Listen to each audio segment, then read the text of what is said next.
Еншісі бөлінбеген қазақ.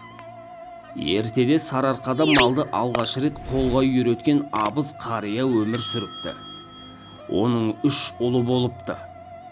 Қарияның 4 түлігі Сардаланың төсіне сыймай жайылыпты. Ақсақал пәниден өтерінде барлық малын 4-ке бөліп, ұлдарына аманат етіпті. Сонда балалары әкесінен: "Біз 3-еуміз, ал малды 4-ке бөліпсіз. 4-ші бөлік кімнің еншісіне тиеді?" деп сұрайды. Қария балаларына қарап: "Ол Құдайы қонақтың сыбағасы болады. Қонақтың малы сендердің малдарыңмен бірге өсіп өнсін. Бір қорада төлдеп, бір далада жайылады.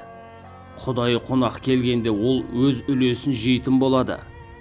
Үйлеріңе қонақ келгенде ас ауқаттан тарылмаңдар. Өзіне тиесілі малдан семізін сойып, етін асып, тамағын дайындап беріңдер" деген екен. Содан бастап көшпенді қазақ арасында Құдайы қонақты далаға қондырмай, үйіне түсіріп алу дәстүрге айналыпты.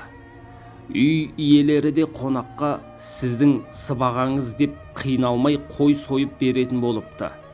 Заман өте келе қарияның 3 ұлынан өрбіген ұрпақ қазақтың 300-ін құрапты. 300-ден тараған барлық ұрпақ осы дәстүрді бұлжытпай орындайды екен. Ел аузында еншісі бөлінбеген қазақ деген сөз осыдан қалыпты.